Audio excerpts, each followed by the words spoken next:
ये वहां से लाइट ऑन कर दीजिए हो। पीछे वाला लाइट ऑन कर दीजिए। वो किनारे वाला है, हाँ। देखिए, न्याय का अंतर्राष्ट्रीय न्यायालय आपका शुरू करना है अभी। और उसके पहले आपका जो बताया जा रहा था, एक कोरिलेशन बताया जा रहा था, यानी कि भारत के उच्चतम न्यायालय और न्याय के अंतर्राष्ट्रीय न्यायालय में आपका क्या रिलेशन है, यानी कि दोनों के बारे में क्या क्या प्रावधान है। इसका फायदा ये होगा कि आपको एक साथ न्याय का अंतर्राष्ट्रीय न्यायालय भी तैयार हो जाएगा।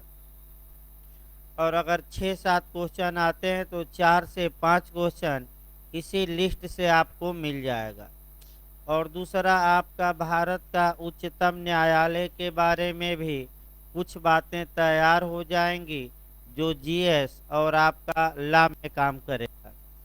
क्योंकि आपका कॉन्स्टिट्यूशन में भाई 75 नंबर का क्वेश्चन आपका लगभग 70-75 आपका ये जे में आता है, यानी कि जीएस और लॉ मिलाकर आपका 450 में 70-75 नंबर संविधान कवर करेगा। तो आपका सुबह भी संविधान लगाया जाएगा, थोड़ा 1-2 सब्जेक्ट निकल जाए तब भाई। ताकि देखिए, आपका बताया कहाँ तक बताया गया था, तुलनात्मक अध्ययन करके वहां से आगे हम बढ़ते हैं। ये देखिए कहाँ तक बताया गया, थोड़ा एक बार कहाँ तक लास्ट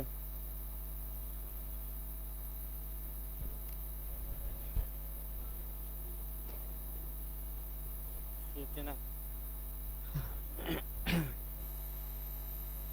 हाँ, त्याग पत्र बताया गया था ना। देखिए भाई, आपका फिर एक बार देखिए, जो न्याय के अंतरराष्ट्रीय न्यायालय के न्यायाधीश हैं, वह अपना रिजाइन या इस्तीफा या त्याग पत्र किसको देते हैं। ये कई बार क्वेश्चन बना है। तो अगर ये क्वेश्चन बने कि आपका किसको आप इस्तीफा देते हैं, तो न्यायालय के अध्यक्ष को देते हैं। महासचिव ना मार दीजिएगा। किसको इस्तीफा देते हैं, तो न्याय के अंतर्राष्ट्रीय न्यायालय के अध्यक्ष को। और अध्यक्ष इसकी सूचना महासचिव को देता है। तो एक क्वेश्चन ये भी बन जाता है कि जब न्याय के अंतर्राष्ट्रीय न्यायालय का कोई न्यायाधीश न्यायालय के अध्यक्ष को ही आपका त्याग पत्र देता है, तो अध्यक्ष द्वारा इसकी सूचना किसको दी जाएगी। 4 ऑप्शन देगा। एक देगा सुरक्षा परिषद के अध्यक्ष को, दूसरा देगा महासभा के अध्यक्ष को, तीसरा देगा आपका महासचिव को। इनमें से कोई नहीं, तो आप क्या मार कराएंगे, महासचिव। इसी को थोड़ा भारत के संविधान में जोड़ा जाए। भारत, जहाँ तक भारत की बात है, अगर कोई उच्च न्यायालय का न्यायाधीश या सुप्रीम कोर्ट का न्यायाधीश इस्तीफा देना चाहता है, तो वह भारत के राष्ट्रपति को देगा। यानी कि किसको इस्तीफा देगा, प्रेसिडेंट ऑफ इंडिया को। और अगर प्रेसिडेंट ऑफ इंडिया इसके इस्तीफे को स्वीकार कर लेते हैं, तो ऐसे न्यायाधीश का पद अब क्या हो जाएगा, वैकेंट हो जाएगा, रिक्त हो जाएगा। अगला देखा जाए आपको कि कैसे हटाया जाता है। ये काफी क्वेश्चन बना है। न्याय के अंतर्राष्ट्रीय न्यायालय के न्यायाधीश को कैसे उसके पद से रिमूव किया जाता है या कैसे हटाया जाता है, ये क्वेश्चन आपका ज़्यादातर बना है। और आपका अच्छे से इसको भी याद रखना है। देखिए भाई, आपका कैसे हटाया जाता है और कौन किसको सूचना देगा, ये यूपीजे में बन भी चुका है आपका क्वेश्चन। अच्छे से इसको तैयार रखिए। इसी से आपका 80-90% चांस है कि इसी लिस्ट से आपका क्वेश्चन बन जाएगा। और जाकर एक बार साल पेपर भी देखिए, कि क्या ऐसे क्वेश्चन बने हैं कि नहीं। न्याय के अंतर्राष्ट्रीय न्यायालय के किसी न्यायाधीश को अन्य न्यायाधीशों की सर्वसम्मति राय से हटाया जाएगा। इसका मतलब ये हुआ कि अगर 15 जज हैं, यानी कि कितना जज बताया गया था, 15 जज हैं, इसमें से एक को हटाना है तो एक प्रस्ताव पास होगा जिसमें कि इसके अलावा और कितने जज बचते हैं, 14। और 14 जब जज सर्वसम्मत से यानी कि एक मत होकर यह प्रस्ताव पास कर देते हैं कि इस जज को हटाया जाए, तब न्याय के अंतर्राष्ट्रीय न्यायालय का वह जज पदमुक्त हो जाएगा, यानी कि उसे हटा दिया जाएगा। अब देखिए ऑप्शन कैसे बनता है कि आपका किसी न्याय के अंतर्राष्ट्रीय न्यायालय के किसी न्यायाधीश को कैसे हटाया जाएगा। तो आपका दे देगा सुरक्षा परिषद द्वारा, फिर महासभा द्वारा, फिर दे देगा सुरक्षा परिषद की सिफारिश पर महासभा द्वारा, और लास्ट रहेगा अन्य न्यायाधीशों की सर्वसम्मति राय से। तो क्या मार्क कराएंगे, अन्य न्यायाधीशों की सर्वसम्मति राय। यानी कि कितने न्यायाधीश हैं टोटल, 15। तो 15 में कितना सर्वसम्मति हो जाए, एक को हटाना है तो जिसको हटाना है उसको अलग कर दीजिएगा, और कितना बचे, 14। तो अगर 14 एक मत हो गए, एड आइडम हो गए, अर्थात एक बात पर एक भाव में क्या हो गए, रजामंद, और प्रस्ताव पास कर दिया, तो यह जज क्या होगा, हट जाएगा। अब भारत में आइए। भारत में उच्च न्यायालय या उच्चतम न्यायालय के जजों को कैसे हटाया जाएगा, ये स्पष्ट रूप से हमारे संविधान के अनुच्छेद 124 के क्लाज 4 में दिया गया है। कैसे हटाया जाता है, अब समझिए। भारत में न्यायाधीश को भाई 2 आधारों पर हटाया जा सकता है, सिद्ध कदाचार या असमर्थता, यानी कि साबित मिसकंडक्ट या प्रूफ मिसकंडक्ट, साबित भी कहते हैं या प्रमाणित, आप प्रमाणित भी कहते हैं या प्रूफ भी कहते हैं, शब्द चेंज करे, घबराना नहीं है। चाहे साबित लिखे और चाहे सिद्ध लिखे या प्रमाणित लिखे, घबराना नहीं है, तीनों शब्दों का मतलब क्या हुआ, एक ही हुआ। तो भारत में हाई कोर्ट और सुप्रीम कोर्ट के जजों को किस आधार पर हटाया जा सकता है, तो केवल 2 आधार हैं, याद किए रहेगा, कौन कौन, पहला साबित कदाचार और दूसरा असमर्थता। कैसे हटाया जाएगा, तो लोकसभा प्रस्ताव पास करे, फिर राज्यसभा करे, फिर वह प्रस्ताव राष्ट्रपति के पास भेजा जाएगा, और जिस तारीख को भारत का प्रेसिडेंट या राष्ट्रपति अपना साइन उस प्रपोजल पर कर देगा, जो प्रस्ताव पास होकर गया है, उस तारीख से उस जज का जो पद है वह वैकेंट हो जाएगा, रिक्त हो जाएगा। आज तक इस पूरी प्रक्रिया का पालन करते हुए किसी भी जज को आज तक हटाया नहीं जा सका। अब क्यों, यानी कि प्रक्रिया शुरू होती है, और जैसे प्रक्रिया शुरू होती है और एक सदन से जैसे ही प्रस्ताव पास होता है दूसरे सदन को भेजा जाता है, वैसे ही बता दिया जाए वह जज इस्तीफा देकर और किनारे हो लेता है, क्योंकि प्रथम में उसका नाम आ जाएगा कि प्रथम कौन सा जज था जिसे इस प्रक्रिया द्वारा हटाया गया, तो इनमें से कोई नहीं। यानी कि पूरी प्रक्रिया आज तक चलायमान नहीं हो पाई, क्योंकि पहले इस्तीफा देकर क्या किया जाए, भाग लिया जाए। अब अगला आइए, आपका सूचना दिलवाई जाए, यानी कि सूचना आपका ये देना है, यहाँ से भी भाई क्वेश्चन बना है। यदि अन्य न्यायाधीशों की सर्वसम्मति राय से किसी न्यायाधीश को उसके पद से हटाने का प्रस्ताव पास होता है तो इसकी सूचना कौन किसको देगा। तो आपका देखिए 4 ऑप्शन बनेगा, लेकिन पहले बता दें उत्तर। इसकी सूचना जो न्यायालय का रजिस्ट्रार होता है, याद रखिएगा।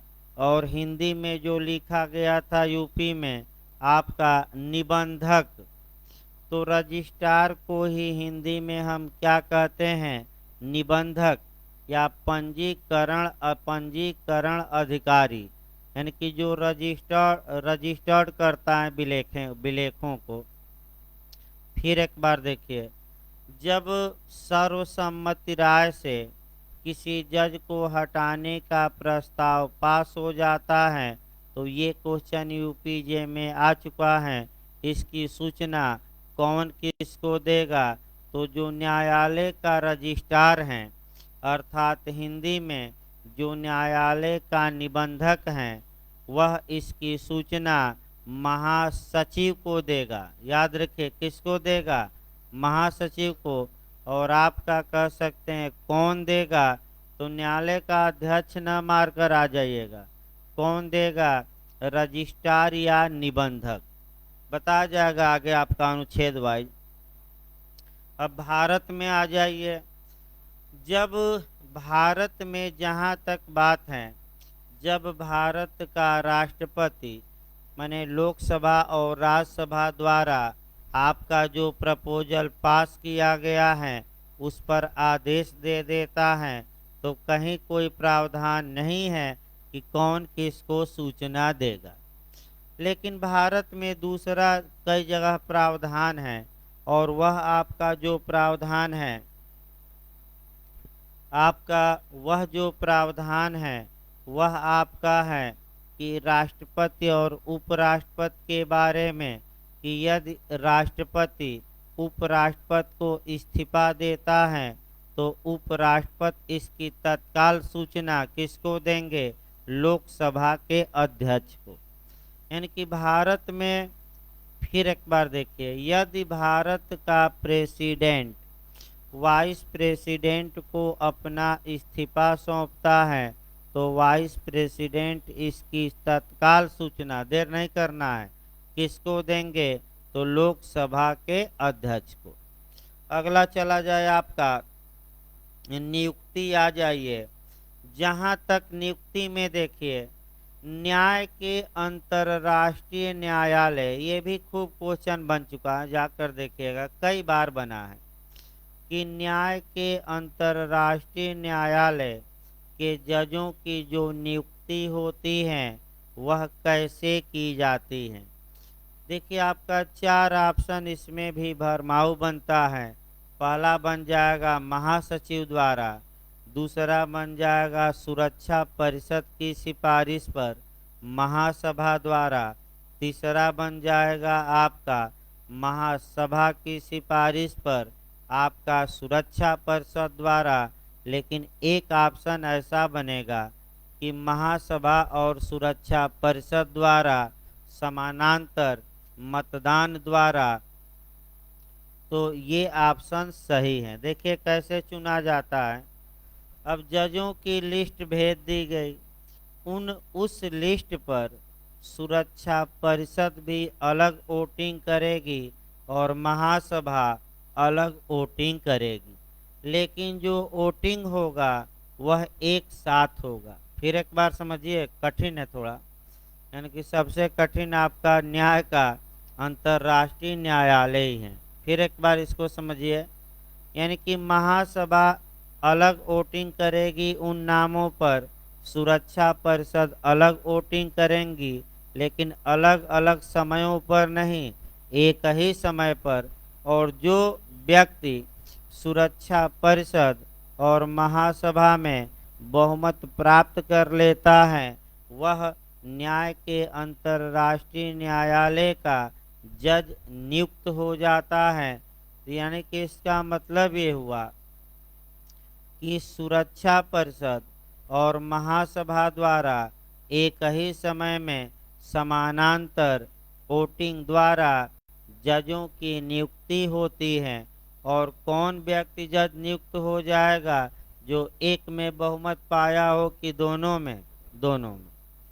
लेकिन याद रखें, अलग अलग नहीं, अलग अलग होती है वोटिंग, लेकिन क्या समय क्या रहता है, एक ही। अब भारत में आ जाइए, बहुत पूछा जाता है, भारत में आखिर उच्चतम न्यायालय के न्यायाधीशों की नियुक्ति कैसे की जाती है। तो भारत में आपका संविधान में बताया भी जाएगा, लेकिन एक लाइन तो याद रखिए। देखिए, इसकी नियुक्ति के लिए आपका संविधान जो वर्तमान समय में प्रावधान है, इतिहास न बताया जाए क्योंकि बहुत लंबा चल जाएगा। वर्तमान समय में जो प्रावधान है, आपका एक केस आया, इनरी प्रेसिडेंशियल रिफरेंस मामला, फिर मैं बता दूं, इनरी प्रेसिडेंशियल रिफरेंस मामला 1999 का है, यानी कि 1999 का। उसी आधार पर आज भी चल रहा है। उस केस में उच्चतम न्यायालय ने स्वयं यह निर्णय दिया कि जो उच्चतम न्यायालय में बना चयन मंडल होगा, चयन मंडल का मतलब कोलिजियम, इंग्लिश में कोलिजियम कहते हैं और हिंदी में चयन मंडल कहते हैं। सुप्रीम कोर्ट में एक चयन मंडल बनेगा जिसमें 5 जज रहेंगे, एक मुख्य न्यायमूर्ति और 4 अन्य न्यायमूर्ति, और ये 5 लोग मिलकर राष्ट्रपति को परामर्श देंगे कि इस व्यक्ति को सुप्रीम कोर्ट का न्यायाधीश बना दिया जाए।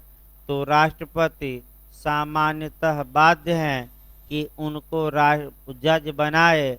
राष्ट्रपति बस एक काम कर सकता है कि एक बार पुनर्विचार के लिए सुप्रीम कोर्ट को लौटा सकता है कि कोलेजियम द्वारा एक बार इन नामों पर पुनर्विचार किया जाए। यदि कोलेजियम दोबारा उसी नाम को भेजती है तो अब राष्ट्रपति के पास कोई ऑप्शन नहीं है उन लोगों को जज बनाने के अलावा। तो जो यूपीजे में आपका कॉन्स्टिट्यूशन में यहाँ से जो क्वेश्चन बना है वह ये बना है कि भारत में एक्चुअल पावर किस में है न्यायाधीश नियुक्त करने की। तो राष्ट्रपति में नहीं है वास्तविक शक्ति, वह तो केवल साइन कर देंगे और आपका मोहर मार देंगे। एक्चुअल पावर कोलिजियम में है, क्योंकि कोलिजियम जिसको चाहेगी वहीं सुप्रीम कोर्ट का क्या बनेगा, जज। हाई कोर्ट में भी यही नियम चलता है, लेकिन कोलिजियम का जो गठन होगा सुप्रीम कोर्ट में वह कम जजों से होगा। अगर हाई कोर्ट में जज बनाना है तो सेम नियम है, सुप्रीम कोर्ट में जो कोलिजियम बनी है वहीं राष्ट्रपति को सिफारिश करेगी और राष्ट्रपति उन लोगों को हाई कोर्ट का जज बना देगा।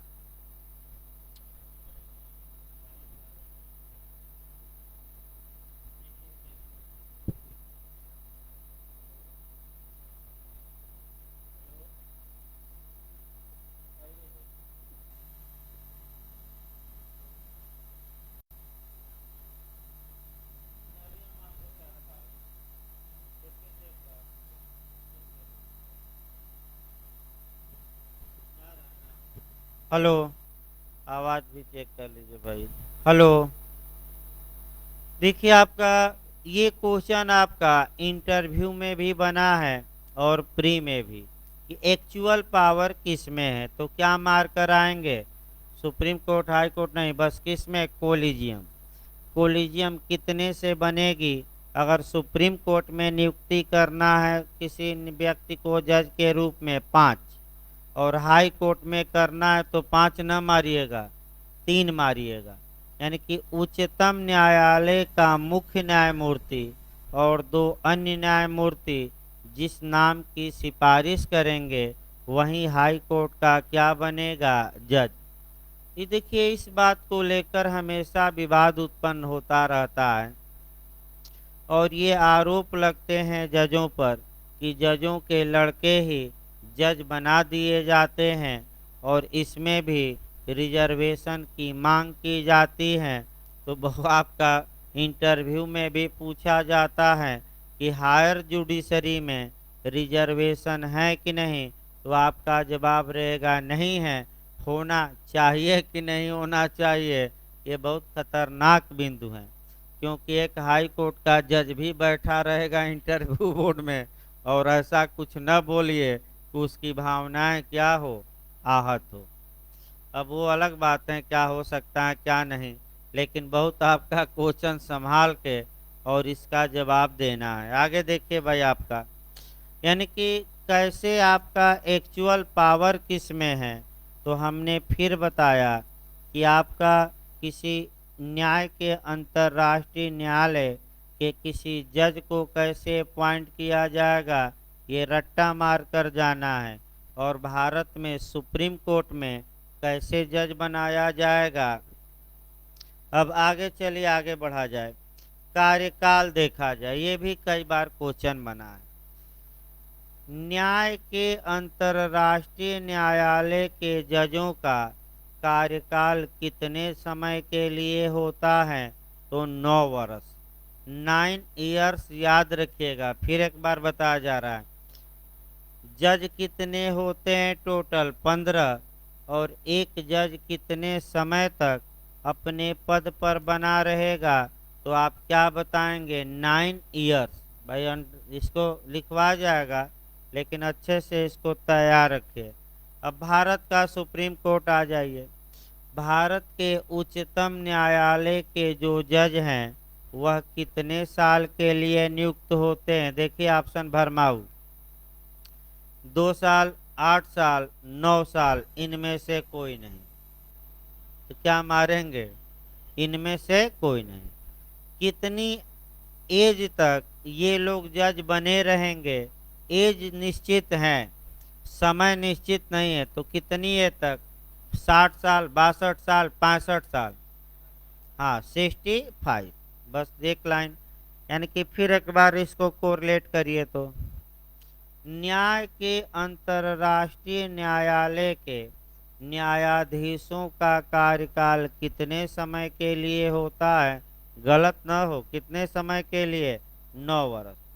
और भारत के उच्चतम न्यायालय के न्यायाधीश कितनी आयु तक आपका अपना पद धारण करेंगे, तो 3 ऑप्शन देगा, 60, 62, 65, तो क्या मारेंगे, 65। और हाई कोर्ट दे दे तो 62, ये नहीं कि 65, हाई कोर्ट अगर दे दे तो कितना, 62। अगला देखिए भाई आपका, देखिए आपका ये भी पूछा जा चुका है, मैंने कि सब क्वेश्चन पूछे जा चुके हैं, कोई क्वेश्चन ऐसा नहीं है। जाकर भाई आज साल में देखिए कि सर जो ये कोरिलेशन करा रहे हैं, लगभग 80% क्वेश्चन इससे आए हुए हैं कि नहीं। और जाकर आज कल छुट्टी ही रहेगी, तो कम से कम एक बार न्याय के अंतर्राष्ट्रीय न्यायालय के चैप्टर को क्या करिए, पूरा एक बार पढ़ डालिए साल पेपर से। हम तो डिटेल में पढ़ाएंगे ही सोमवार से, लेकिन आपका भी कर्तव्य है कि एक बार जितने मॉडल आए हैं उसको क्या करिए अभी से, क्योंकि यूपीजे की वैकेंसी जल्द आ जाएगी और इसीलिए थोड़ा भागम भाग में भी पढ़ाया जा रहा है हल्का सा। देखिए आपका अगला क्वेश्चन, ये जो जज हैं आपका, माने प्रत्येक 3 वर्ष में 5 जज पद मुक्त होते हैं और 5 नए चुने जाते हैं, ये भी क्वेश्चन बना है। फिर एक बार आपका प्रत्येक आपका 3 वर्ष में 5 जज रिटायर होते हैं और उनकी जगह पर 5 जो जज हैं नए चुने जाते हैं। जैसे कि भारत में अगर देखा जाए तो भारत के संविधान में ऐसा कोई प्रावधान नहीं है, क्योंकि वह अस्थाई होते हैं, 65 वर्ष तक रहेंगे। लेकिन राज्यसभा में ऐसा प्रावधान है कि राज्यसभा के 1/3 मेंबर प्रत्येक 2 वर्ष में पद मुक्त होंगे और उनकी जगह 1/3 नए मेंबर क्या होते हैं, चुने जाते हैं। लेकिन किस सदन में भारत में, लोकसभा की राज्यसभा, राज्यसभा। तो कौन सदन भारत में अस्थाई है, कभी विघटित नहीं होता, तो वह है राज्यसभा। यानी कि देखिए आपका कैसे किया जाता है भाई, कैसे किया गया। राज्यसभा में सभी सदस्यों को नियुक्त कर दिया गया। कुछ सदस्यों का कार्यकाल 2 साल रखा गया, कुछ का 4 साल और कुछ का 6 साल। जब शुरुआत हुई 2 साल में 1/3 रिटायर हो गए, फिर चुने गए। 4 साल में 1/3 खत्म हो गए, 6 साल में 1/3। तो 6 साल के बाद आपका जो नियम था वो सही हो गया, यानी कि उसके बाद आपका ये क्रम क्या हो गया, सही हो गया। शुरुआती दौर में वो बताया जाएगा आगे। अगला ये योग्यता चला जाए, योग्यता से भी क्वेश्चन बना है। न्याय के अंतर्राष्ट्रीय न्यायालय का न्यायाधीश बनने के लिए क्वालिफिकेशन क्या होनी चाहिए, योग्यता क्या होनी चाहिए। 3 योग्यता याद रखिएगा, और यहाँ से भी आपका क्वेश्चन बन चुका है। पहला, वह उच्च नैतिक चरित्र का होना चाहिए, यानी कि करेक्टर लो हो कि हाई हो, तो उसका करेक्टर क्या होना चाहिए, हाई, यानी कि उच्च नैतिक चरित्र पहला। दूसरा आपका अपने देश के न्याय उच्च उच्च अपने देश के आपका कह सकते हैं कि उच्चतम पद पर हो न्यायपालिका में या रहा हो। इसका मतलब ये हुआ कि अपने देश में न्यायपालिका में वह उच्चतम पद पर हो, यानी कि या तो सुप्रीम कोर्ट का जज हो या अब जज से क्या हो गया हो, रिटायर हो, मतलब कि वर्तमान में हो। और रहा हो का मतलब क्या हुआ कि पहले था और अब क्या हो गया है, रिटायर। 3 और तीसरा है आपका अंतर्राष्ट्रीय विधि में प्रख्यात विधिवेत्ता हो, फेमस आपका जुरिस्ट हो या विख्यात विधिवेत्ता हो, प्रसिद्ध विधिवेत्ता हो। तो 3 योग्यता कौन कौन है, रट कर जाइएगा, क्योंकि यहाँ से क्वेश्चन बनता है कि निम्नलिखित में से कौन सही नहीं है। ये 4 योग्यता देगा और एक योग्यता ऐसी रहेगी जो गलत रहेगी। तो 3 योग्यता याद रखिए, फिर मैं बता दूं। पहला क्या बताया गया, उच्च नैतिक चरित्र का। दूसरा अपने देश में उच्चतम न्यायिक पद पर क्या हो, रहा हो या है। और तीसरा आपका अंतर्राष्ट्रीय विधि में आपका कैसा विधिवेत्ता हो, प्रसिद्ध, यानी कि इंटरनेशनल लॉ का क्या हो, जानकार हो। अब भारत में आ जाइए, बहुत पूछा जाता है। जहाँ तक भारत के उच्चतम न्यायालय के न्यायाधीश बनने की योग्यता है, वह 3 में से कोई अगर एक योग्यता धारण करता है तो वह न्यायाधीश बन सकता है। पहला तो ये है कि वह भारत का नागरिक हो, और 3 हम बताएंगे योग्यता। उन 3 योग्यताओं में से कम कितनी योग्यता धारण करता हो, एक। रट्टा मार कर जाइएगा ये। पहली योग्यता है लगातार कम से कम 10 साल तक उच्च न्यायालय में या सुप्रीम कोर्ट में अधिवक्ता का काम किया हो, लगातार की गैप करके। कितने साल तक, 10 साल। दूसरा, किसी उच्च न्यायालय में न्यायाधीश हो, लगातार हो, तो कम से कम कितने दिनों तक उच्च न्यायालय में जज रहा हो, तो सुप्रीम कोर्ट में नियुक्त किया जा सकता है, 5 साल। अभी हुए भी हैं। आपका इलाहाबाद उच्च न्यायालय के भी कुछ न्यायाधीश कहाँ पहुँचे हैं, सुप्रीम कोर्ट पहुँचे हैं। तो कम से कम कितना दिन यहाँ न्यायाधीश रहे होंगे, 5 साल। और तीसरा जो आपका लॉलीपॉप वाला है, यानी कि देखने में अच्छा लगता है, लेकिन आज तक यूज नहीं हुआ। आपका पूछा खूब जाता है। राष्ट्रपति की राय में पारंगत विधिवेत्ता हो। पारंगत विधिवेत्ता मतलब कानून का क्या हो, जानकार हो। अब इस प्रावधान के तहत आज तक किसी भी पारंगत विधिवेत्ता या विख्यात विधिवेत्ता को उच्चतम न्यायालय का न्यायाधीश नहीं बनाया गया है। यहाँ दो क्वेश्चन आपका ला में बनता है। पहला क्वेश्चन कि ये पारंगत विधिवेत्ता को कहाँ का न्यायाधीश बनाया जा सकता है, उच्चतम न्यायालय, उच्च न्यायालय, दोनों, इनमें से कोई नहीं। बताइए, क्या हमने और कहीं बताया कि केवल सुप्रीम कोर्ट में बताया? तो कहाँ का न्यायाधीश बनाया जा सकता है पारंगत विधिवेत्ता को? तो केवल और केवल क्या मार कर आना है, उच्चतम न्यायालय। दूसरा क्वेश्चन, किस पारंगत विधिवेत्ता को उच्चतम न्यायालय का जज बनाया गया? तो किसी को नहीं बनाया गया। तीसरा क्वेश्चन, पारंगत विधिवेत्ता को जज बनाया जाएगा, ये जो नियम है, प्रावधान है, कहाँ से प्रेरित हैं, किस देश से लिया गया है? तो वही एक देश है जो आज मातम मना रहा है और उसके विरोधी क्या मना रहे हैं, जलसा। अब आप एक कल्पना करिए, अमेरिका है अमेरिका से लिया गया है। यानी कि कल्पना करिए, हजारों लोग मारे गए 9/11 में, अमेरिका का झंडा झुका रहेगा, मातम मनाएगा, और आज अफगानिस्तान में क्या मन रहा है, जलसा।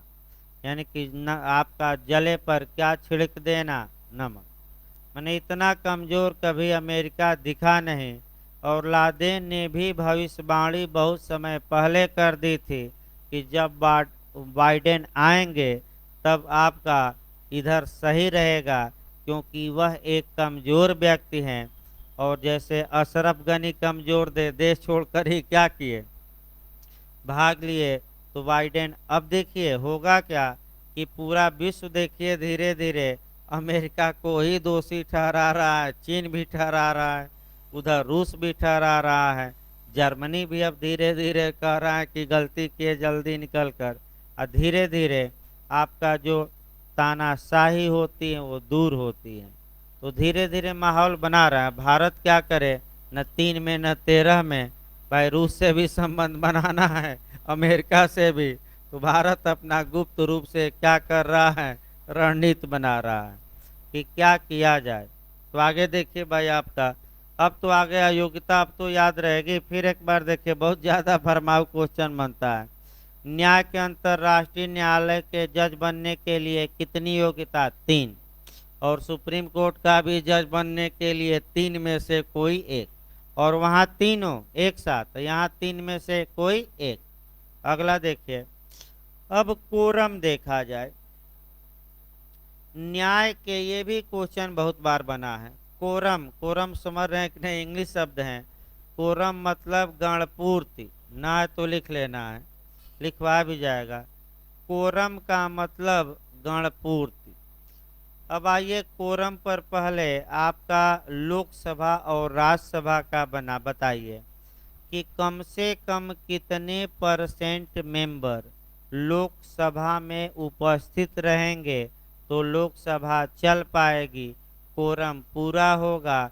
तो कुल सदस्य संख्या का 10%, यानी कि 550 हैं, तो अगर 55 सांसद लोकसभा में मौजूद रहें तो लोकसभा चलेगी, और 54 रहेगा तो नहीं चलेगी।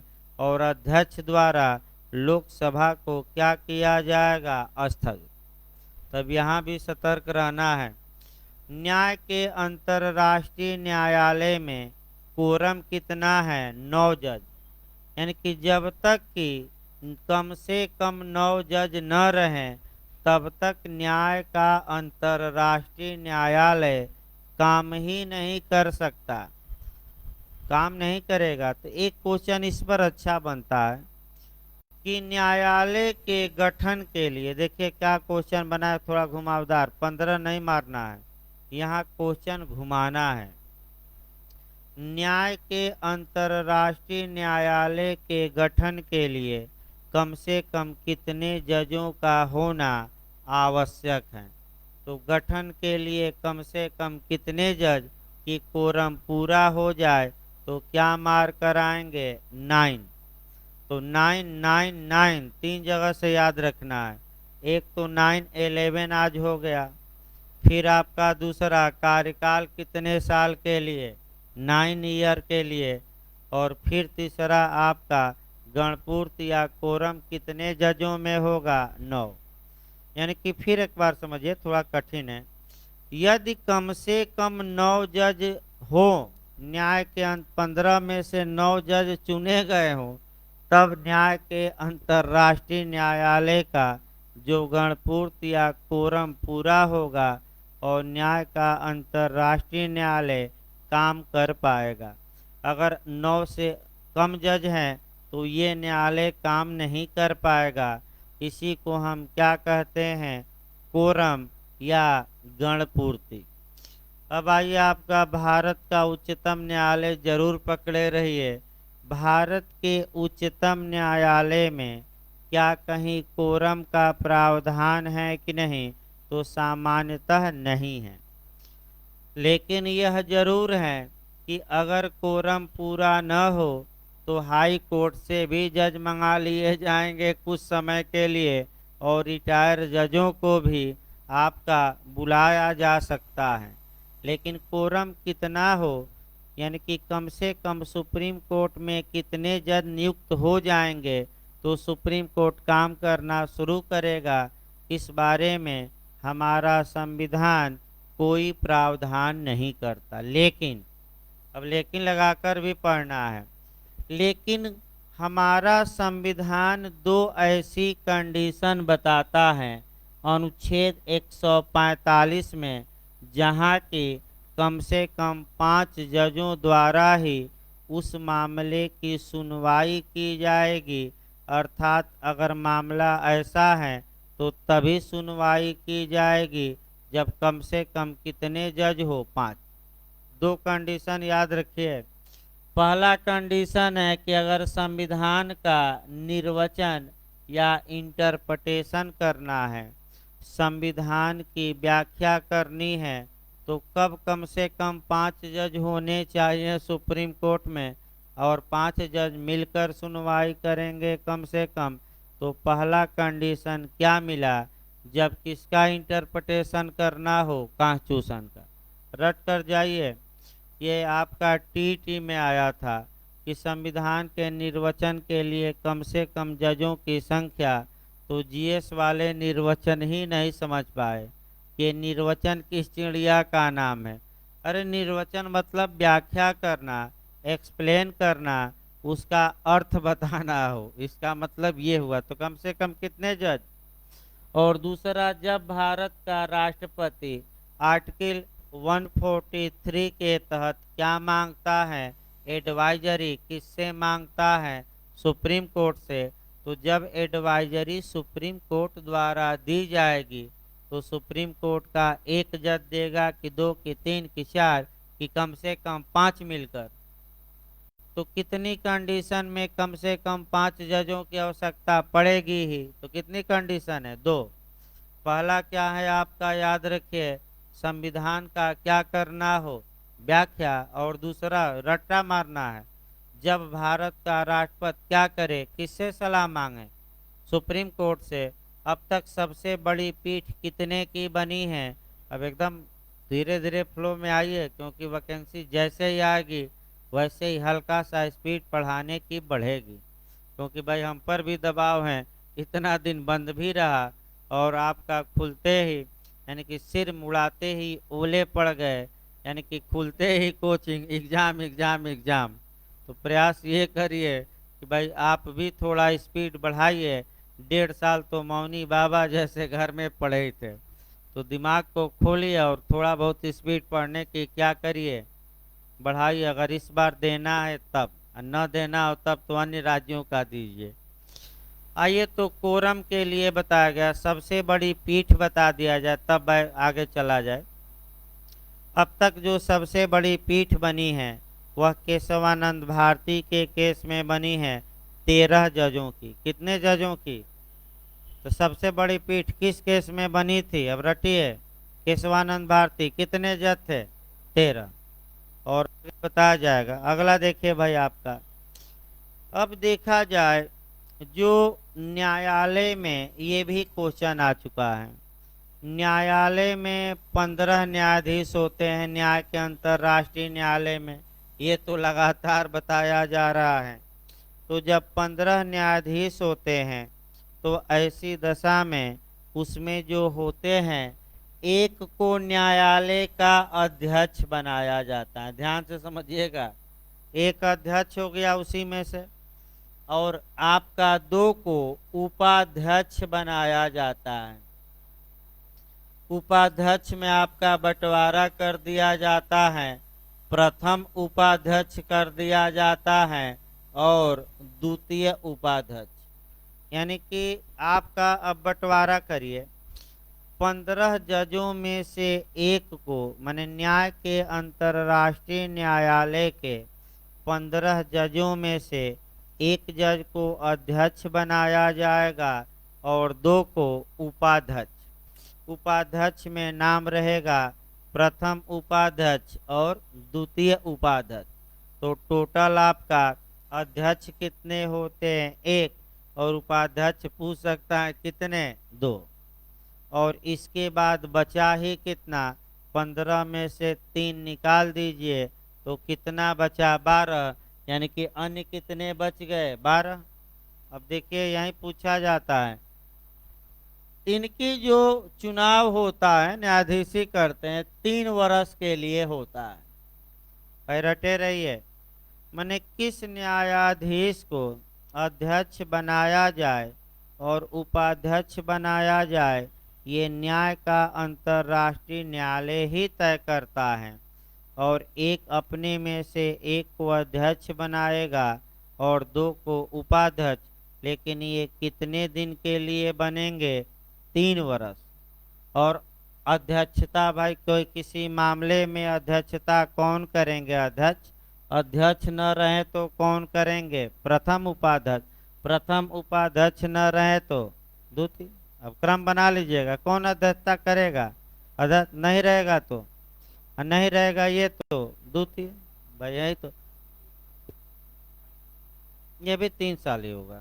हाँ, सबका 3 साल भाई। अगला देखिए, भारत का उच्चतम न्यायालय आ जाइए। भारत के उच्चतम न्यायालय में केवल और केवल एक CJI, chief justice of India, यानी कि भारत के उच्चतम न्यायालय का मुख्य न्यायमूर्ति होता है। अन्य आपका उपाध्यक्ष इत्यादि नहीं होते, अन्य है, यानी कि एक मुख्य न्यायमूर्ति होगा और उपाध्यक्ष का कहीं कोई प्रावधान भारत में नहीं है। तो भारत में केवल एक हो गया, CJI, यानी कि चीफ जस्टिस ऑफ इंडिया। अब अगला आइए, आगे देखा जाए भाई आपका सलाह मंगवाइए। आपका एडवाइजरी अभी हमने बताया भी था, यहाँ से भी आपका क्वेश्चन बना है। यानी कि आपका न्याय के अंतर्राष्ट्रीय न्यायालय से भी बना है और भारत के सुप्रीम कोर्ट से तो बनता ही रहता है। तो पहले हम बताते हैं न्याय का अंतर्राष्ट्रीय न्यायालय। देखिए, संयुक्त राष्ट्र संघ के चार्टर, अब 2 दिमाग में याद रखना है। अगर मैं संयुक्त राष्ट्र संघ का चार्टर बताऊं तो आपका अलग है, और अगर मैं भाषा चेंज करूं और ये बताया जाए कि न्याय के अंतर्राष्ट्रीय न्यायालय का चार्टर, तो वह चार्टर अलग है।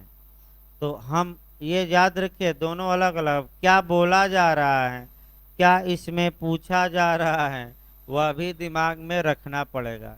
तो अभी शुरू नहीं हुआ चार्टर, आपका पहले UNO चार्टर बताया जाएगा और उसी से कोरिलेट करके क्या बताया जाएगा, जो 70 अनुच्छेद हैं, कम से कम 35-36 अनुच्छेद तो याद ही करने पड़ेंगे न्याय के अंतर्राष्ट्रीय न्यायालय के लिए।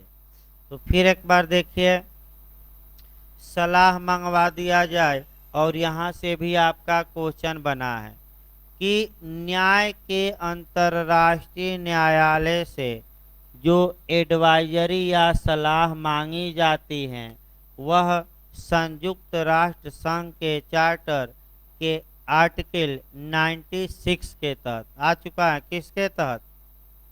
अब क्वेश्चन ये बना है, अच्छा क्वेश्चन, कि कौन सलाह मांगता है और किससे मांगता है। तो आपका सलाह महासभा मांग सकती है किसी भी मुद्दे पर, याद रखिए कौन मांग सकता है।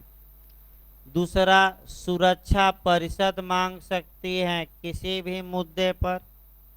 तो पहला ऑप्शन ये देखना है कि राय कौन मांगता है, तो महासभा, सुरक्षा परिषद, दोनों, इनमें से कोई नहीं। तो क्या मार कर आएंगे? दोनों। ये पहला। लेकिन और भी है, ये नहीं कि समाप्त हो गया। महासभा द्वारा प्राधिकृत किए जाने पर जो अन्य अंग या विशिष्ट एजेंसियां हैं, यानी कि आपका अन्य अंग जो बचे और विशिष्ट एजेंसियां बची, वह किसके द्वारा अथराइज करने पर सलाह मांग सकती हैं? तो किसके द्वारा प्राधिकृत किए जाने पर? महासभा। यानी कि मान लीजिए कि यूनेस्को या आपका यूनिसेफ न्याय के अंतर्राष्ट्रीय न्यायालय से या राय मांगना चाहता है तो डायरेक्ट नहीं पहुंच जाएगा। किसके द्वारा अथराइज करने पर मांगेगा? महासभा। और एक पॉइंट और याद रखना है कि सुरक्षा परिषद और महासभा तो किसी भी विषय पर राय मांग सकती हैं, लेकिन जो अन्य एजेंसियां हैं या अन्य अंग हैं सभी मुद्दों पर राय नहीं मांग सकते। केवल उन मुद्दों पर मांग सकते हैं जो उनके क्षेत्राधिकार के क्या हैं? अंदर। यानी कि अपने क्षेत्राधिकार के बाहर के मामलों में उन्हें राय मांगने का अधिकार नहीं है, भले ही महासभा ने उन्हें प्राधिकृत किया हो। तो आप आगे देखना है कि क्या न्याय का अंतर्राष्ट्रीय न्यायालय राय देने के लिए, सलाह देने के लिए बाध्य है कि नहीं है? तो बाध्य नहीं है। और उसकी अगर राय आ भी गई तो आपका उस राय को मानने के लिए महासभा, सुरक्षा परिषद या अन्य एजेंसियां भी बाउंड नहीं है। यानी कि न तो उधर बाध्यता और न ही इधर। यानी कि न तो देने में राय बाध्यता या सलाह और न मानने में। अब भारत का उच्चतम न्यायालय थोड़ा देखिए भाई, बहुत संविधान विशेषज्ञ बैठे भी हैं और आपका लाइव क्लास भी पढ़ रहे हैं। और आपका कह सकते हैं कि भाई 15,000, 20,000, 22,000 लोग इस वीडियो को बाद में भी देखते हैं, क्योंकि आपका कितने लोगों ने वीडियो देखा ये आपका व्यू आता रहता है, उस पर मैंने इंडिकेट करता रहता है। तो शाम तक लगभग 10,000 लोग देख लेते हैं। मैंने आज जैसे पढ़ा जा रहा है और शाम तक आते आते 10,000 लोग रात तक देख लेते हैं। तो ऐसी दशा में तमाम संविधान के ज्ञाता भी होंगे देखने वाले, तो ऐसा हम पर भी ज़्यादा दबाव है कि भाई एक शब्द अगर गलत निकल गया तो फिर आपका उसको बैक नहीं किया जा सकता। लाइव क्लास में तो भाई पीछे हट जाएगा आदमी, वहाँ कहाँ सुधार करेंगे। तो आइए आपका देखा जाए, सुप्रीम कोर्ट द्वारा सलाह मंगवाई जाए तो इसके लिए देखिए 4-5 अनुच्छेद एक क्वेश्चन बनता है। सबसे पहले आपका 143 पढ़ेंगे। कौन सा अनुच्छेद? 143। फिर आपका जो पढ़ेंगे 131 का परंतुक, यानी कि आर्टिकल 131 का प्रोविजो पढ़ना है। फिर आपका जो पढ़ना है आर्टिकल 141 पढ़ना है। और फिर आपका आर्टिकल 140 5 पढ़ना है, यानी कि 4 कम से कम अनुच्छेद एक साथ पढ़िएगा जब भारत के उच्चतम न्यायालय से राष्ट्रपति क्या मांगे, एडवाइजरी। देखिए कहाँ से कैसा क्वेश्चन बनता है, एक एक करके देखा जाए भाई कैसे सलाह मांगी जाती है। इस बिंदु पर आइए, देखिए भारत का राष्ट्रपति अपने विवेक से किसी मुद्दे पर सुप्रीम कोर्ट से एडवाइजरी नहीं मांगता, ये नहीं कि अपने मन से मांग दे। जो विधि मंत्रालय है, यानी कि भारत सरकार का जो लॉ डिपार्टमेंट है, वह क्वेश्चन तैयार करता है।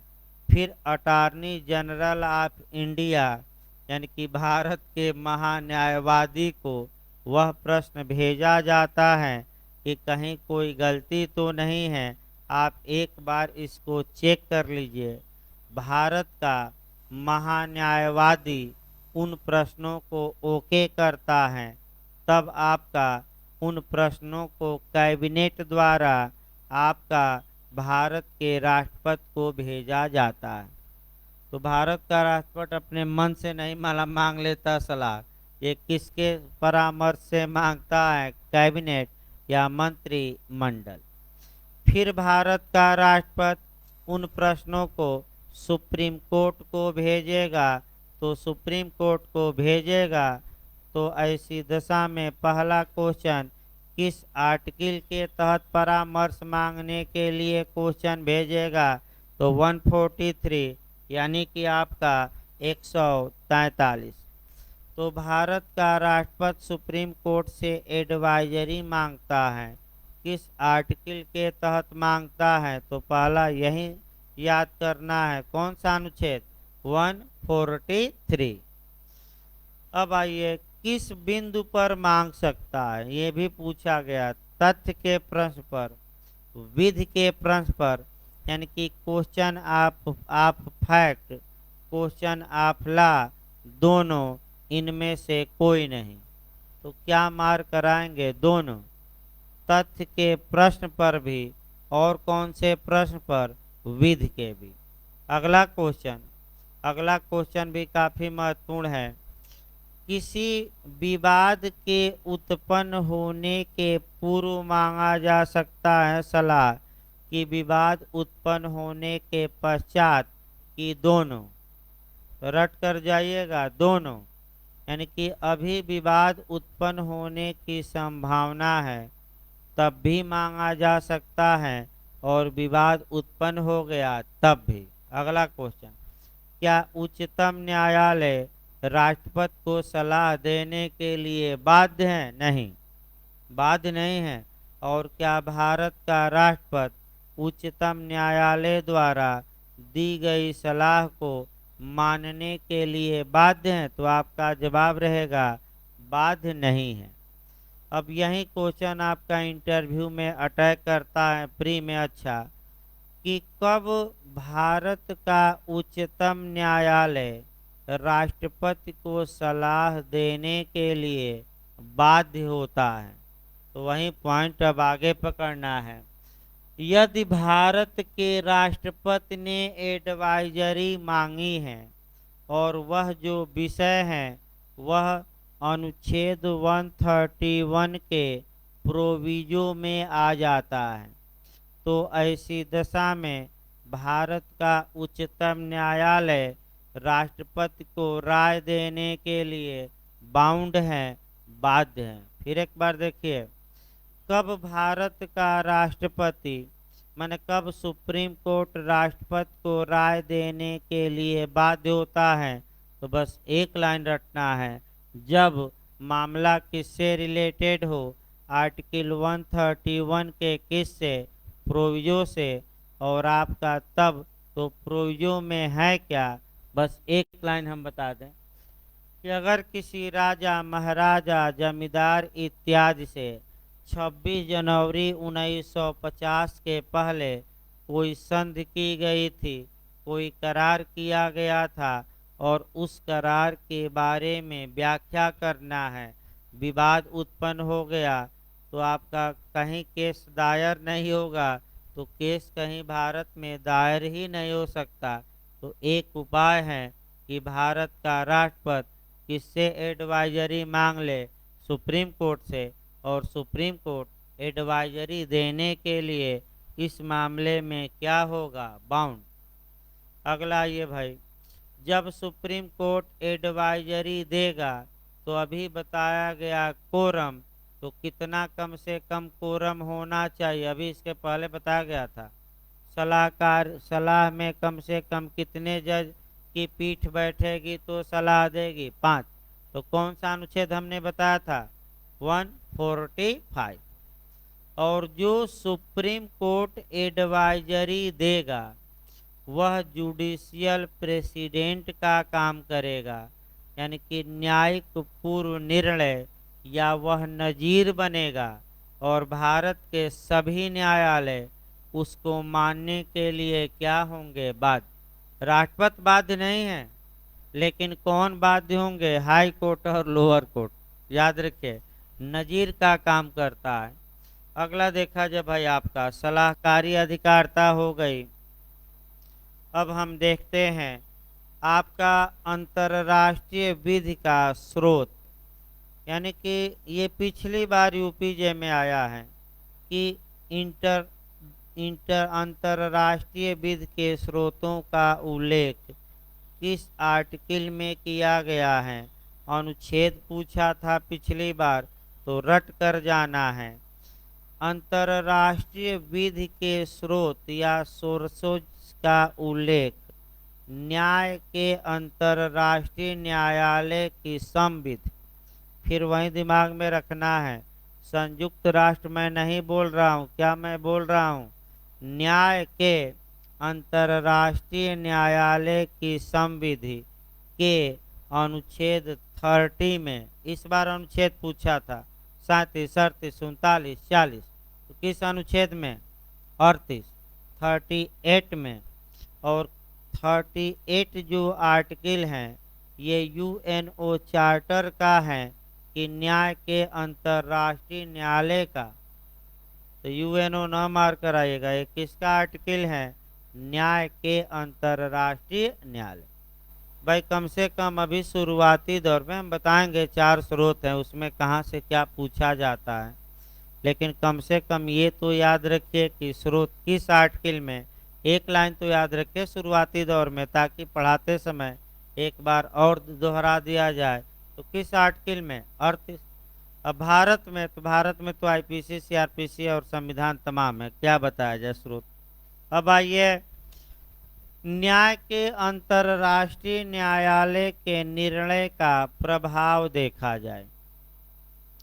देखिए, जो निर्णय का प्रभाव होता है ये भी बहुत पूछा जाता है।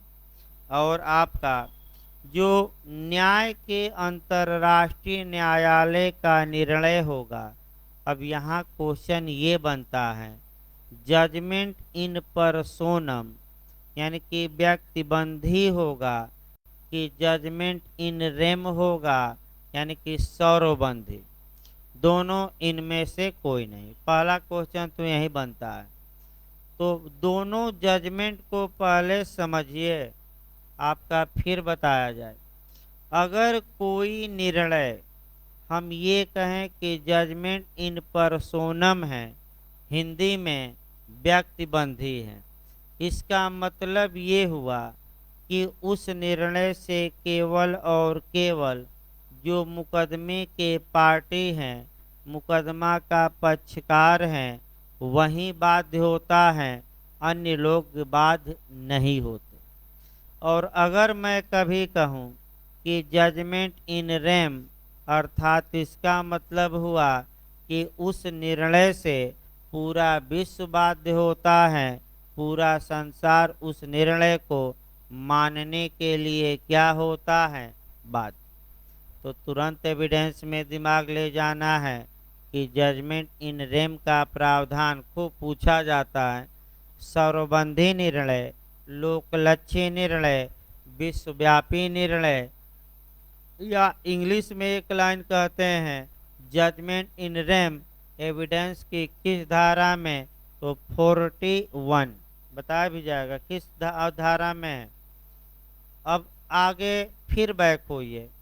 न्याय के अंतर्राष्ट्रीय न्यायालय के निर्णय कैसा प्रभाव रखेंगे, तो सर्वबंधी नहीं, केवल कैसा, व्यक्तिबंधी। तो व्यक्तिबंधी में अभी हमने बताया कि उस निर्णय से कौन बाध्य होंगे, पूरा संसार की पक्षकार। भाई व्यक्तिबंधी अभी बताया गया ना, कौन बाध्य होगा, पक्षकार। तो एक पक्षकार बना दिया जाए, और पक्षकार जो सबसे ज्यादा विवाद देख ही रहे रहता है, इधर भारत हो गया और इधर कौन हो गया, पाकिस्तान।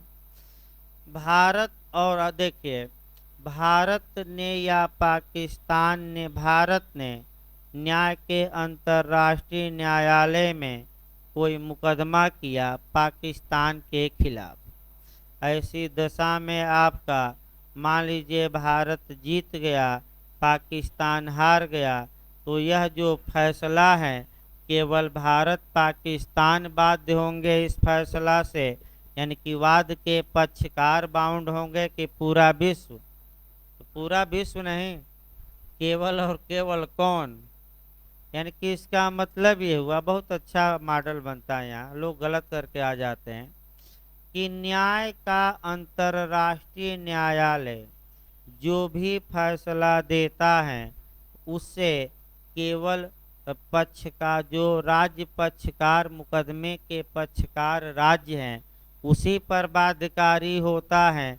और एक पॉइंट और, केवल उसी विषय पर, यानी कि जिस विषय पर फैसला दिया गया है केवल उसी विषय पर।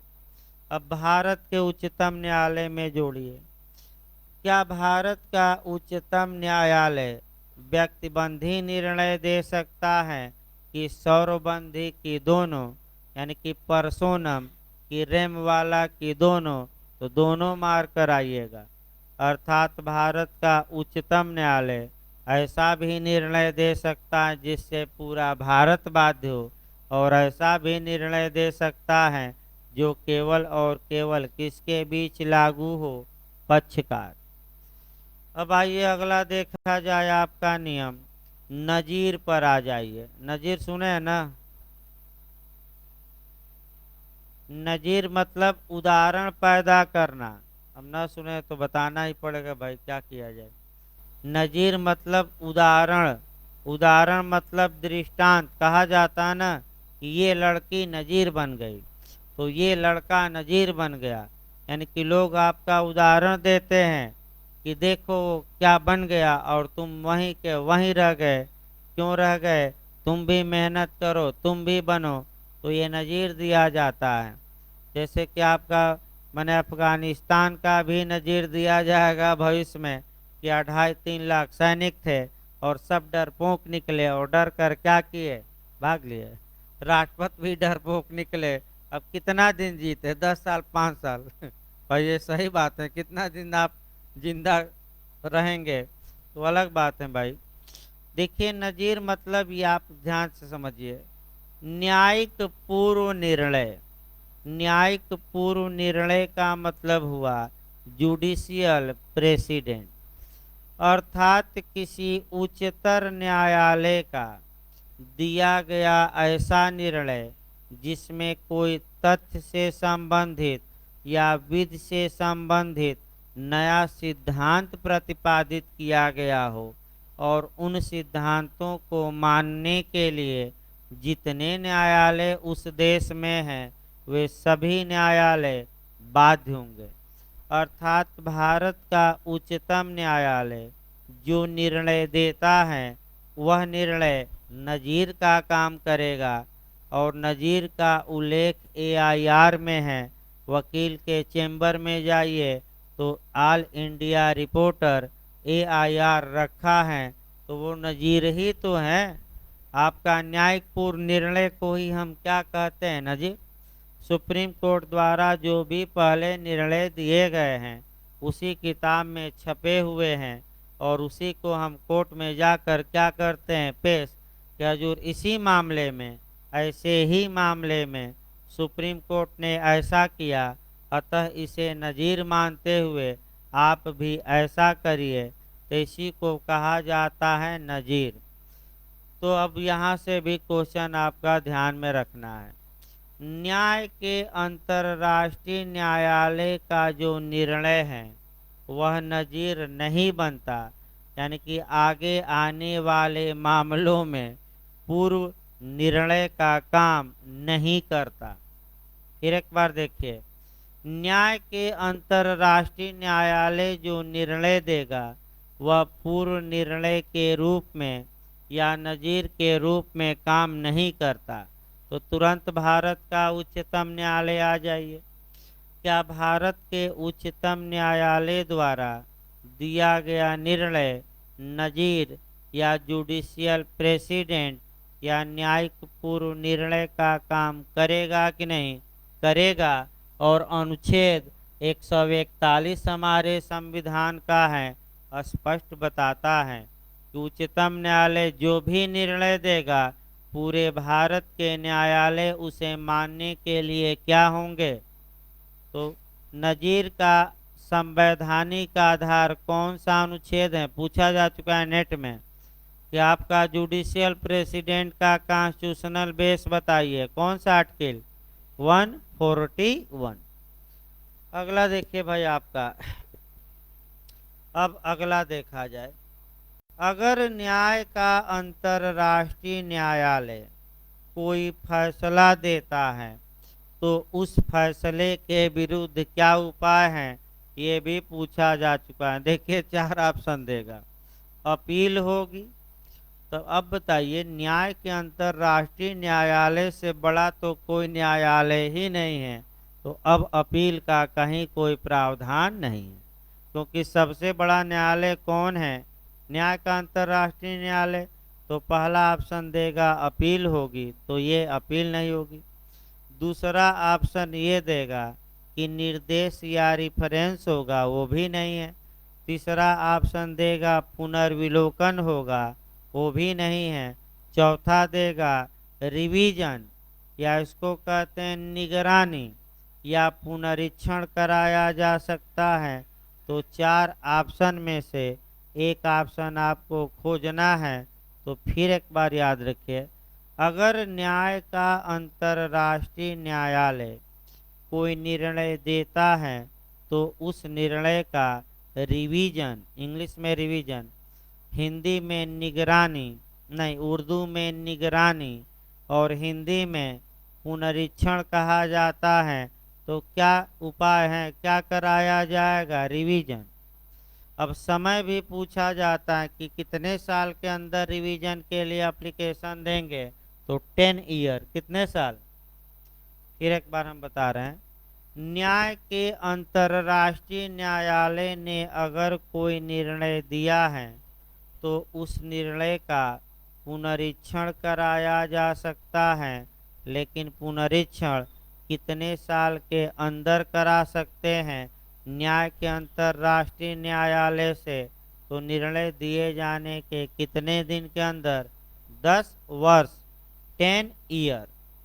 अब भारत का सुप्रीम कोर्ट आइए, जब भी उच्चतम न्यायालय भारत का पढ़िए कि क्या कर सकता है, तो पहला ये बताइए, भारत में अब सबसे बड़ा न्यायालय कौन है?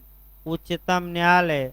तो क्या कहीं और अपील अब जाएगी इंग्लैंड या विदेश में? नहीं, क्योंकि भारत का उच्चतम न्यायालय अब सबसे बड़ा अपीली न्यायालय भी है। तो आपका 2 अनुच्छेद कवर करना है, एक 137 और एक 142। यानी कि जब भी आप भारत का उच्चतम न्यायालय पढ़िए कि भारत का उच्चतम न्यायालय जब एक बार फैसला दे दिया तो उसके बाद क्या कर सकता है, तो आपका जवाब रहेगा अपने ही निर्णय का पुनर्विलोकन कर सकता है, अपने ही जजमेंट पर पुनर्विचार कर सकता है। तो पुनर्विलोकन अपने निर्णय का करा दीजिए, किस आर्टिकल में? 137। तो भारत का उच्चतम न्यायालय अपनी द्वारा दिए गए निर्णय पर पुनर्विचार कर सकता है। तो किस अनुच्छेद में? 137। और अगर उसे लगे कि न्याय की हत्या हो जाएगी तो फिर से पुनर्विचार कर सकता है। यानी कि अब आइए आपका क्रम बनाया जाए। एक बार फैसला सुना दिया, ठीक, फिर वन अनुच्छेद 137 के तहत जाइए तो चौथी बार फैसला उसी बिंदु पर सुनाया, दूसरी। और एक उपाय और है, आपका अनुच्छेद 142 सुप्रीम कोर्ट में जाकर उसी मामले में चौथी बार सुप्रीम कोर्ट निर्णय सुना सकता है, तीसरी बार। तो जो दूसरी बार सुनाएगा वह अनुच्छेद 137 से गवर्न होगा, तीसरी बार सुनाएगा 142 से गवर्न होगा। अब इसको कहा क्या जाएगा, थोड़ा लीगल भाषा में आइए। अपने ही निर्णय का पुनर्विलोकन तो आपका दूसरी बार में हुआ, और अपने ही निर्णय के पुनर्विलोकन का पुनर्विलोकन, यानी कि अपने ही निर्णय के पुनर्विलोकन का पुनर्विलोकन, यानी कि फिर से एक बार सुनवाई, एक बार दोबारा सुनवाई की, आप चौथी बार सुनवाई उसी मामले में, तीसरी बार। इसको एक स्पेशल नाम देते हैं, क्यूरेटिव पिटीशन। अशोक रूपा हुर्रा, याद रखिए, बताया जाएगा कि क्या कहा जाता है। उपचारात्मक याचिका, दोषहारी याचिका, कष्ट निवारण याचिका, जो भी पूछे, इंग्लिश वर्जन याद रखिए। यूपी में पूछा था रिफॉर्मेटिव पिटीशन, सुधारात्मक याचिका पूछा था। तो भाई जो भी आए एक दो लाइन याद रखिए, क्यूरेटिव पिटीशन, आगे बताया जाएगा।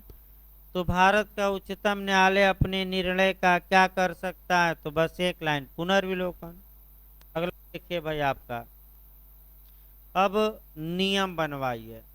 देखिए, न्याय का अंतर्राष्ट्रीय न्यायालय अपनी प्रक्रिया का नियम स्वयं बनाता है। तो अब सुप्रीम कोर्ट हमारा बताइए, क्या उच्चतम न्यायालय द्वारा रूल या नियम बनाया जाता है कि नहीं अपनी प्रक्रिया का, तो किस अनुच्छेद में है, तो अनुच्छेद 145, यानी कि 145। फिर याद रखिए, उत्तम न्यायालय किस अनुच्छेद के तहत नियम बनाता है, तो अनुच्छेद 145। अगला देखिए, अब ये अगला आया कि न्याय के अंतर्राष्ट्रीय न्यायालय में कौन पक्षकार हो सकते हैं। हम आप जाएंगे कि राज्य जाएगा, भाई बताइए कौन जाता है। मान लीजिए कि हम जाना चाहते हैं, हम जाना चाहते हैं, तो कैसे जाएंगे, क्या डायरेक्ट पहुंच जाएंगे। डायरेक्ट नहीं पहुंचना है, क्योंकि वहाँ पक्षकार स्टेट होते हैं, राज्य होते हैं। तो अगर कोई व्यक्ति जाना चाहता है प्राइवेट, तो कैसे जा सकता है, डायरेक्ट नहीं, अपने राज्य के माध्यम से, रटे रहिए। यानी कि भारत सरकार आपकी ओर से न्याय के अंतर्राष्ट्रीय न्यायालय में मुकदमा कर सकती हैं, लेकिन आप चाहें कि हम डायरेक्ट चले जाएं, ये संभव नहीं है। तो न्याय के अंतर्राष्ट्रीय न्यायालय के पक्षकार कौन होते हैं, व्यक्ति होते हैं, राज्य होता है, दोनों, इनमें से कोई नहीं। बताइए, राज्य। व्यक्ति कैसे न्याय के अंतर्राष्ट्रीय न्यायालय में जा सकता है, सीधे अपने राज्य के माध्यम से, दोनों, इनमें से कोई नहीं। तो किसके माध्यम से, सीधे नहीं। भारत पाकिस्तान लड़ाई कर ले, लेकिन यहाँ के व्यक्ति नहीं जा सकते, याद रखिए। आगे देखिए आपका अगला, अब सुप्रीम कोर्ट में आ जाइए। सुप्रीम कोर्ट में दो तीन और हैं, शायद समाप्त हो जाए क्योंकि बहुत आपका, लेकिन निश्चित तौर पे यहाँ से क्वेश्चन भाई फिर बताया जाए, आपका हो सकता है 90% मिल जाए, पर आपका 10% के लिए ही पूरा पंचौरा करना पड़ेगा जो आर्टिकल हैं। लेकिन 90% अब चांस हो रहा है, क्योंकि सब क्वेश्चन तो बता ही दिए गए, बच ही क्या रहा है। अब आइए आपका अगला देखा जाए, आपका पक्षकार के बाद आगे वेतन देखा जाए। जो न्याय के अंतर्राष्ट्रीय न्यायालय के जजों को वेतन मिलता है वह वार्षिक मिलता है, यानी कि वर्ष के हिसाब से मिलता है कि एक वर्ष में इतना।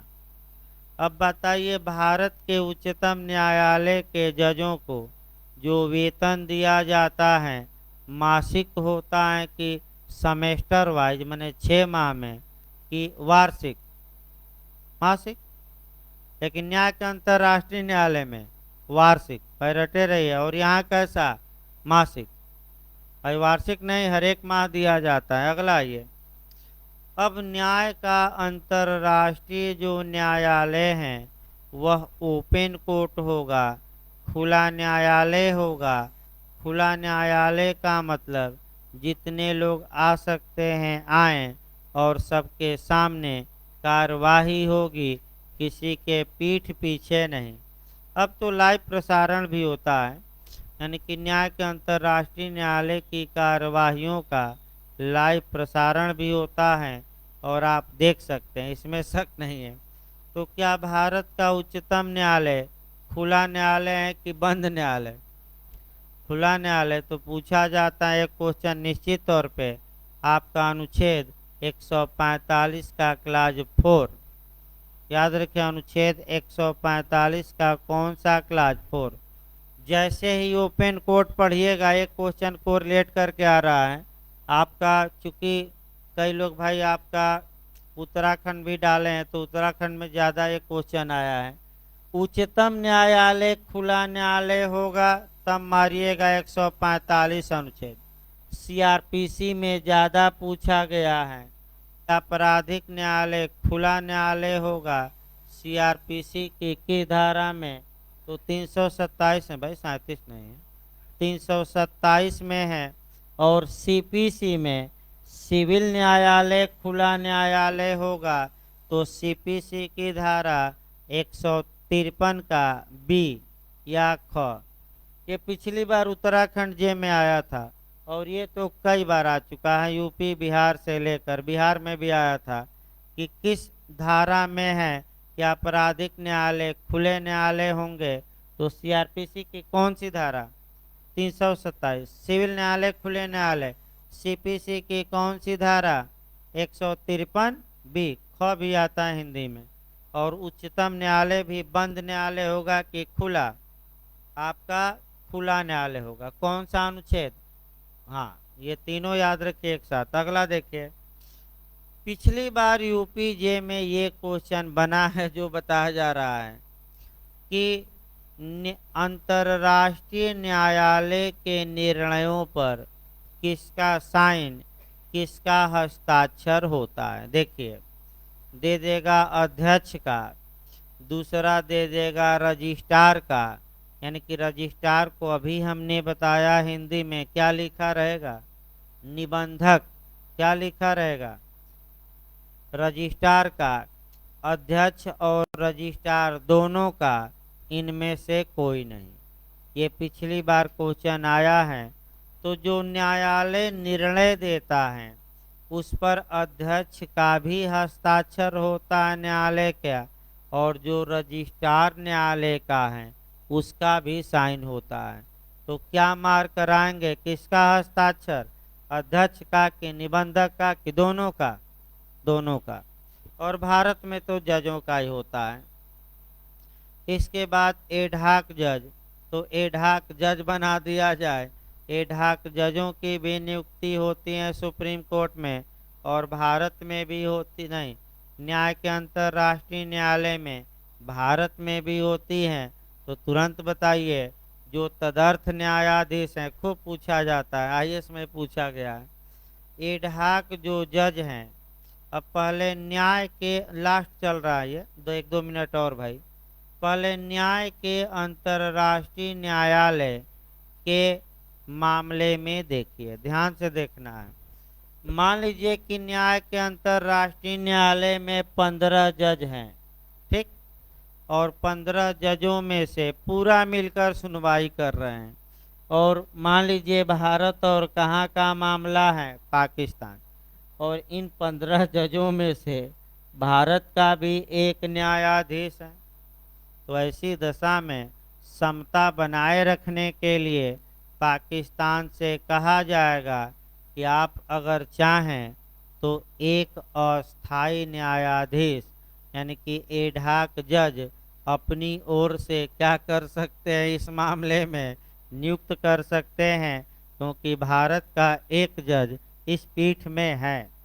तो वहीं एडहॉक जज सबके लिए नहीं, केवल उस मामले के लिए। तो अब दोनों बराबर हो जाएंगे। एक भाई आपका एक जज भारत का पहले से है, इस समय है भी, भंडारी जी हैं, दलबीर भंडारी। तो अगर कोई भारत पाकिस्तान में विवाद होता है, और जैसे कि कुलभूषण जाधव के मामले में हुआ, और आपका तो भाई भारत का जज था, तो पाकिस्तान ने भी एक एडहॉक जज अपनी ओर से क्या किया, नियुक्त किया। तो पाकिस्तान ने जो वकील बुलाया था इंग्लैंड से, कई करोड़ दिया, और भारत में 1 रुपया लेकर और हरीश साल्वे पहुंच गए न्याय के अंतर्राष्ट्रीय न्यायालय में पैरवी करने, और जीता भी भारत, और करोड़ों पाकिस्तान का क्या हुआ, डूब गया। अब ये भी है कि सांप को दूध पिलाएंगे तो भाई संभावना है कि आपको भी एक दिन क्या करेगा, डस लेगा। तो अब देखिए आपका 1-2 माह में स्थिति बदलेगी। अब तालिबानी समझ रहे हैं कि हमारे आगे कोई नहीं टिक पाएगा, अब पाकिस्तान पर भी हम क्या कर लें, कब्जा।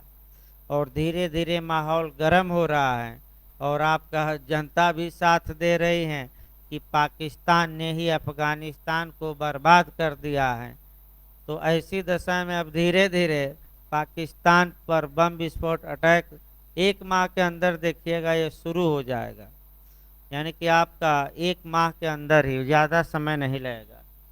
तो इस प्रकार आपका सुप्रीम कोर्ट में लास्ट बता दिया जाए भाई, क्या भारत में एडहॉक या तदर्थ न्यायाधीशों की नियुक्ति का प्रावधान है कि नहीं है, और किस अनुच्छेद में, अनुच्छेद सहित याद रखिए, भारतीय संविधान का अनुच्छेद 127। कौन सा अनुच्छेद।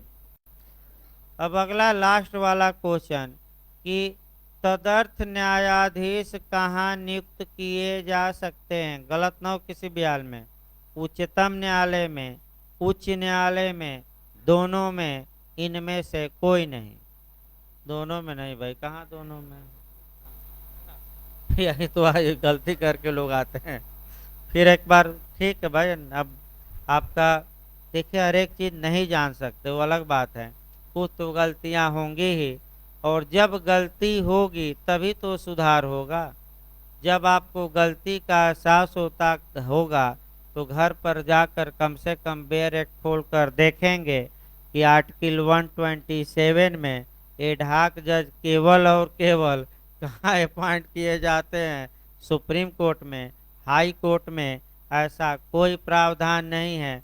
तो जाकर कम से कम 10-15 अनुच्छेद खोजेंगे, सुप्रीम कोर्ट का कुछ खोजेंगे, कुछ हाई कोर्ट का खोजेंगे, हाई कोर्ट में नहीं मिलेगा तो केवल कहाँ मिलेगा, तो लास्ट में एडहॉक जज भारत में कहाँ नियुक्त होते हैं, किस न्यायालय में, सुप्रीम कोर्ट की, हाई कोर्ट की, दोनों की, इनमें से कोई नहीं, तो केवल और केवल कहाँ, सुप्रीम कोर्ट। इस प्रकार हमने प्रयास किया लास्ट में कि एक न्याय के अंतर्राष्ट्रीय न्यायालय को मथा गया, अच्छी अच्छी बातें, और उसको कोरिलेट कहाँ से किया गया, आपका मैंने कह सकते हैं कि आपका भारत के सुप्रीम कोर्ट से, और काफ़ी अच्छा भी रहा, इससे आपका सुप्रीम कोर्ट भी कुछ हद तक क्या हो गया, तैयार। तो अभी आपका 15 मिनट का ब्रेक रहेगा, और फिर आपका एविडेंस चलेगा। सोमवार को भाई लिखवाया जाएगा, आज लिखवाना था लेकिन अब ये बीच में फंसा था और पूरा समय ले लिया, मैंने ज़्यादा समय ले लिया। हम समझे थे कि आधा घंटा में हो जाएगा, लेकिन आपका 1.25 घंटा 1.5 घंटा होने जा रहा है। तो अभी आपका एविडेंस का लेक्चर चलेगा और पुलिस एक्ट इसके बाद लिखवाया जाएगा, अभी 15 मिनट बाद भाई।